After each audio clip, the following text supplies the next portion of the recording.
Selon les commerçants, les dernières données par rapport à la valeur des immeubles au centre-ville sont alarmantes. On parle d'une diminution de 15 de la valeur foncière. Qu'on se dirige tout droit vers une catastrophe financière pour la Ville de Montréal.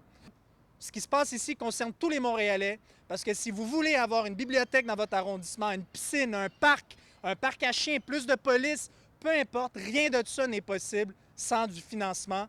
Et sachant que le centre-ville de Montréal, c'est le quart des revenus de la Ville de Montréal, il va falloir qu'on s'en préoccupe. L'itinérance a toujours existé au centre-ville de Montréal, a toujours cohabité.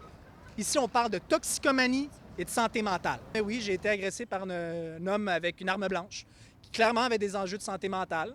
Pas plus tard que vendredi dernier, cette garderie a même dû déménager. Parce qu'ils n'en peuvent plus des enjeux de sécurité qui vivent devant leur porte.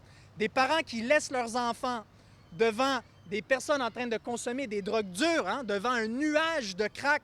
Est-ce que c'est ça la ville qu'on veut? Bien, nous, on dit non. Montréal Centre-Ville a même dû engager récemment ses agents de sécurité qui, chaque jour, parcourent les artères où il y a davantage de problèmes. On n'a pas le pouvoir d'autorité d'arrêter quelqu'un comme un policier peut le faire. Donc, je dirais pas que c'est un sentiment d'impuissance, je dirais plus qu'on fait ce qu'on peut. Par exemple, ce matin, ils ont dû appeler les policiers parce que quelqu'un fumait du crack devant des enfants. Proche des familles qui venaient passer du temps en famille. Je te dirais que c'est ça le nerf de la guerre. Ne pas normaliser des comportements inacceptables. On a deux choix. Soit Montréal devient Vancouver ou Montréal reste Montréal. Alors, on a très hâte d'entendre les engagements clairs des candidats et des candidates pour la mairie de Montréal. On est tous mobilisés pour revitaliser le centre-ville. Pour le chef de projet Montréal, le travail est déjà en cours et va se poursuivre s'il est réélu. Moi, je me rappelle, pendant la pandémie, on disait le centre-ville va mourir. Le centre-ville, il n'est pas mort. Mais c'est vrai qu'il y a des enjeux de sécurité. On a ajouté des ressources. On a une trentaine de policiers de plus. Mais pour la chef d'ensemble Montréal, au contraire, l'administration Plante continue d'improviser.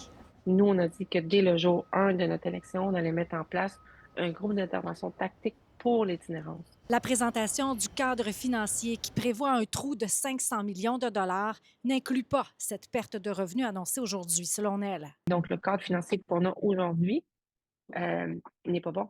Et ça, pour une administration qui voit le centre-ville se dépérir, c'est une mauvaise planification financière. Et moi, ça, je trouve que c'est un échec total d'une administration qui n'a pas su gérer ses finances-là.